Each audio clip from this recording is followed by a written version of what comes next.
네, 안녕하세요. 개발자 2월입니다. 우리가 이번 시간에는 식별자에 대해서 한번 알아보도록 하겠습니다. 먼저 식별자의 정의와 분류, 여기까지 한번 좀 제가 설명을 드려보도록 하겠습니다. 네, 여기까지 한번 해볼게요. 우리가 이전에 이제 식별자에 대해서는 한번 좀 설명을 드렸었어요. 식별자라는 거는 엔터티 안에 있는 인스턴스를 유일하게 식별할 수 있는 속성의 집합이다.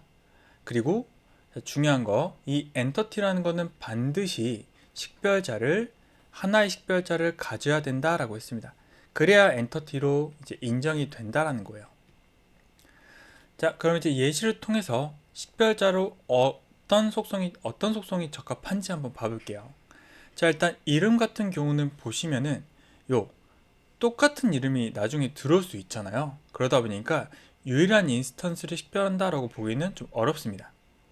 근데 이 회원 아이디 같은 경우에는 지금 중복 없이 잘 입력이 되어 있고요. 그리고 추후에도 그러니까 이제 이거는 이제 설계 관점에서 말하는 건데, 추후에도 회원 아이디는 뭐 중복 없이 입력을 받을 거다라고 이제 확실하게 설정했다는 전제로 유일한 인스턴스를 식별할 수가 있겠죠. 물론 여기 보시면 이름 플러스 성별, 아이고 뭐 잘못 눌렀네요. 이름 플러스 성별로도 구분은 되지만, 근데 언제 또 똑같은 이름에 똑같은 성별이 입력될지 모른다는 거예요. 그래서 약간 좀 부적합하다라고 보시면 되겠습니다. 자, 근데 이 식별자의 분류가 총 4가지 분류가 있어요. 이것도 좀 시험 내기 좋은 내용인데, 자, 뭔가 많아 보이지만 그냥 천천히 하나씩 뜯어보면은 그렇게 어렵진 않거든요. 제가 한번 설명을 좀 드려볼게요. 자, 일단은 이렇게 대표성 여부, 자색 여부, 단일 속성 여부, 대체 여부, 이 구분에 따라서 총 8가지 구분이 있어요. 주 보조와 내부 외부, 단일 복합, 본질 인조. 그리고 이거를 구분하는 그 내용은 얘가 엔터티를 대표하는 식별자인지, 아니면 그 엔터티에 원래 있었던 식별자인지, 혹은 엔터티 속 식별자를 구성하는 속성이 하나로 이루어져 있는지, 혹은 업무상 편의를 위해서 만든 것인지, 자, 이 구분으로 얘를 찾을 수가 있습니다. 자, 그래서 하나씩 좀 보여드릴게요. 먼저 대표성 여부에 따른 구분으로는 주 식별자와 보조 식별자가 있어요. 이게 이제 우리가 말하는 PK가 됩니다.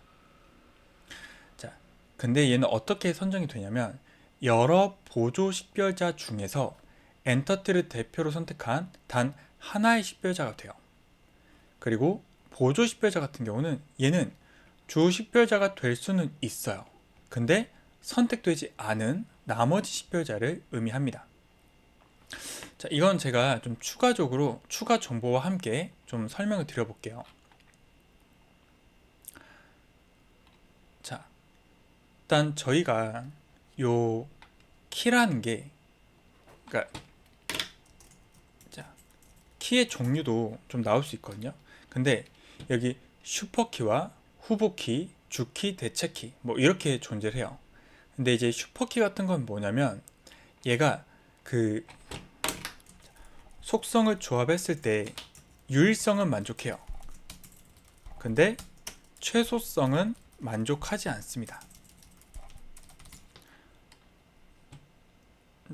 그래서 예를 들어서 제가 여기 밑에 회원 엔터티가 이런 속성을 가지고 있다고 해볼게요. 그러면 슈퍼키 입장에서는 그냥 이 속성을 싹 다 조합해서 써도 상관은 없다는 거예요. 얘를 전부 조합하면 당연히 유일한 데이터가 구분이 되겠죠. 하지만 그 식별자에 쓰이는 속성의 키수가 너무 많으니까 너무 많다는 게 문제인 거예요. 자, 근데 이제 후보키는, 자, 여기 좀 추가로 써드릴게요. 슈퍼키 중에서도, 그러니까 슈퍼키 목록 중에서도 유일성과 최소성까지 만족하는 걸 이제 후보키라고 해요. 그래서 지금 여기 범위를 보시면 슈퍼키가 가장 많고 그 안에 후보키가 있잖아요. 예를 들면 이 회원 엔터티 안에서 최소성까지 만족하는 최소성과 유일성을 만족할 수 있는 건 요 회원 아이디와 그리고 주민등록번호로도 여러분들이 유일하게 식별할 수가 있잖아요. 그래서 이렇게 두 가지가 이제 후보키가 되는 거예요.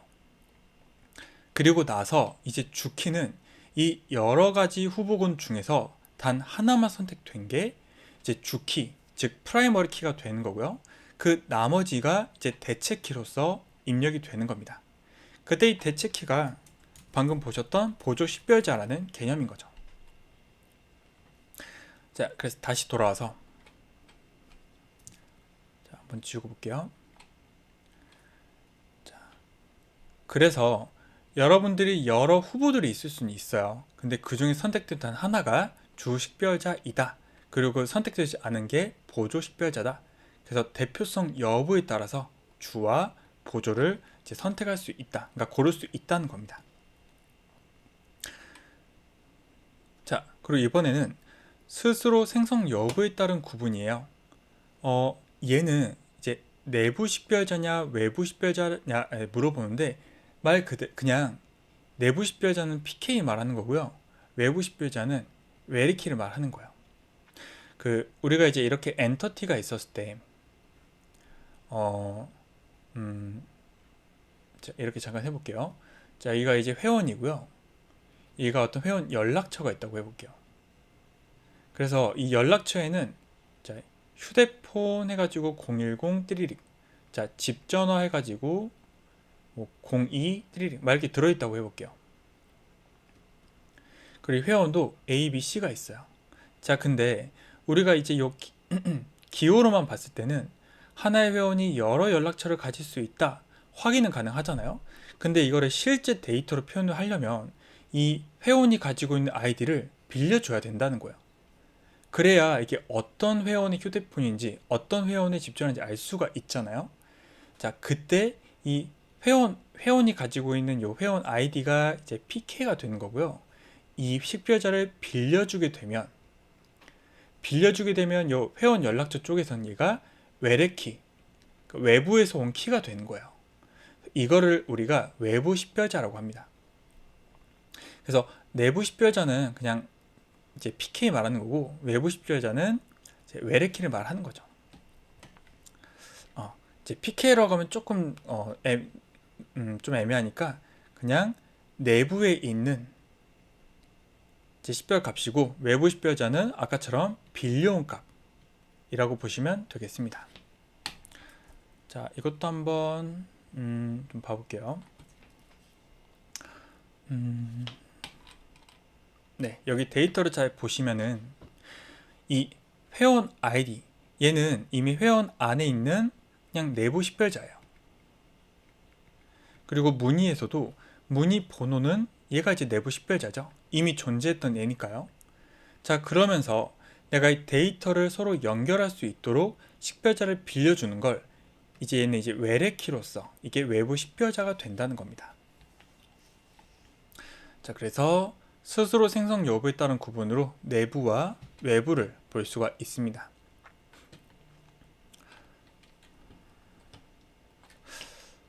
네. 여러분, 요거 이제 해석 다 되실까요? 한 번만 더 해볼까요? 여기 하나의 회원이 여러 문의를 남길 수 있다라는 거는 얘를 데이터적으로 이거를 이용해서 알 수가 있고요. 혹은 한 명만 남길 수 있다는 거를 요 B를 보고 알 수가 있고요. 안 남길 수 있다는 정보는 아직 C가 문의를 안 남겼잖아요. 자, 이거를 보고 알 수 있는 겁니다. 그리고 반대로 봤을 때도 특정 문의는 어떤 하나의 회원에 의해서 작성이 돼야 된다. 이게 바로 요 가까이 문의 내역에 대해서 한 명씩 들어있잖아요. 자, 그리고 여기 0이 표현이 된 이유는 그 문의가 회원이 작성한 걸 수도 있고 아닐 수도 있다를 표현하는 거예요. 그래서 요거는 사실 필수는 아니고요. 여러분들이 만약에 프로젝트를 해요. 근데 만약에 우리는 무조건 회원만 쓸 수 있어. 문의 가능. 자, 이렇게 한다면 여기에 0이라는 기호가 있을 필요가 없겠죠. 근데 만약에 우리는 회원이 아니어도 비회원도 문의할 수 있어야 돼. 그렇다면 설계에 이 0이 포함되는 거예요. 그래서 생각보다 이 요구 사항들이 설계에 다 반영이 돼 있어야 됩니다. 네, 잠깐 한번 더 설명드렸고요. 자, 넘어가서 이제 단일 속성. 네, 이거는 뭐 그냥 그 식별자를 이루는 속성이 한 개냐, 두 개 이상이냐에 따라서 단일 식별자와 복합 식별자로 나뉩니다. 그래서 여기 예시를 보면 회원 주소라는 엔터티가 지금 이 회원 아이디만 가지고 있으면 이게 중복이 돼버리잖아요. 근데 그게 아니라 회원 아이디 플러스 구분 코드 이 두 개를 조합해서 식별을 하게 되면 자, 그럼 이제 복합 식별자가 되겠죠. 그러면 똑같은 회원이어도 집, 똑같은 회원이어도 회사 이렇게 나뉠 수가 있다는 거죠. 자, 그리고 이제 네 번째로는 대체 여부에 따른 구분. 자, 본질 식별자인지 인조 식별자인지. 본질 식별자는 내부에 이미 존재하던 속성으로서 업무적인 의미가 있어요. 그래서 예를 들면 여기 보시면 우리가 본질 식별자로 써먹을 수 있는 게 회원 아이디나 뭐 주민등록번호, 자, 이런 게 있고요. 얘는 뭔가 이 자체로 의미가 있어요. 자체만으로도 의미가 있는 데이터예요. 자, 근데 인조 식별자라는 거는 얘는 약간 여러분들 예전에 그 속성을 배우시면서 설계 속성 있죠? 이거랑 좀 맥락이 똑같아요. 그러니까 어떤 편의 등을 위해서 제가 임의로 만든 새로 만든 식별자예요. 그래서 그냥 이 자체는 뭐 증가값이라거나 이러다 보니까 이 자체는 의미가 없는 거죠. 자, 그래서 여기 예시를 보시면 제가 기존에 존재하는 회원 아이디 플러스 구분 코드, 자, 이렇게 조합을 해서 본질 식별자를 만들 수도 있고, 만약 그게 아니라면 여기 이게 좀 관리하기 힘들다. 그러면 그냥 편하게 하나를 추가해서 얘를 아이고 자, 이걸 인조 식별자로 쓸 수도 있는 겁니다. 자, 그래서 뭐 이런 식으로 좀 나눠봤는데요. 이 분류가 꼭 하나씩만 존재할 필요는 없어요. 뭐 예를 들어서 회원 엔터티에서 회원 아이디, 자, 요거는 주 식별자이면서 내부 식별자이면서 하나만 있죠. 단일이면서 또 얘를 뭐 임의값으로 만든 게 아니잖아요. 본질 식별자. 자, 이런 식으로 여러 조합이 있을 수 있습니다. 네, 그래서 네, 요 식별자의 분류를 네 가지. 얘는 그래도 좀 문제를 내기 좋은 케이스라서 여러분들이 좀 이해를 하고 가셨으면 좋겠습니다. 네, 그러면 이번에는 주식별자라는 것을 좀 더 알아보도록 할게요. 자, 도출 기준까지 한번 보겠습니다.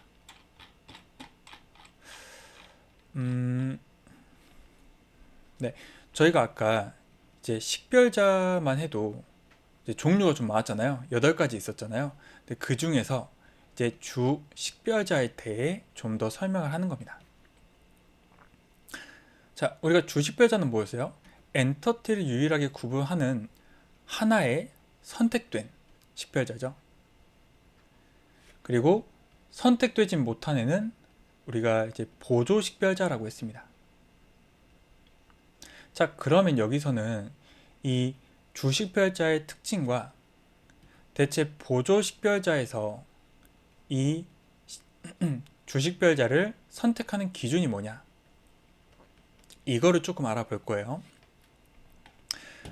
자, 주식별자의 특징, 이것도 그래도 시험에 자주 나오는 편입니다. 설명을 드려볼게요. 먼저 첫 번째로 특징 4가지 중에 유일성. 자, 이거는 뭐 인스턴스를 유일하게 식별할 것, 그쵸? 그러니까 중복이 있으면 안 된다는 거예요. 중복, 노. 자, 그리고 최소성. 자, 이것도 우리가 그 전에 슈퍼키라는 개념을 좀 설명드렸잖아요. 슈퍼키, 후보키, 주키, 대체키 이런 거 말씀을 드렸었는데, 이 슈퍼키 같은 경우는 유일성은 다 보장을 해요. 근데 최소성, 그러니까 최소한의 속성 조합이 아니라는 점에서 조금 쓰기가 안 좋죠. 근데 그 중에 이제 후보들은 유일성과 최소성까지 만족을 하니까 사실 후보키까지도 이거 다 후보키도 다 이게 해당이 됩니다. 자, 그리고 나서 이제 불변성의 특징은 뭐냐? 자, 지정된 속성은 가급적 변하지 않을 것. 어, 이게 무슨 말이냐면 지금 회원 엔터티에 아이디가 이렇게 들어있잖아요. 그러면 요 pk 값은 수정, 업데이트를 하지 말아라라는 의미예요. 그 이유도 한번 설명드릴게요. 자, 그리고 이제 존재성은 뭐냐? 값이 반드시 입력될 것이라는 말이에요. 자, 한번 보겠습니다. 네, 일단 뭐 유일성, 네, 중복되는 값이 없게 입력한다 맞고요. 최소성도 최소한 속성 조합으로 구성되어야 한다. 현재 회원 아이디 하나만으로 구성되어 있으니까 아주 베스트죠. 자, 그 다음에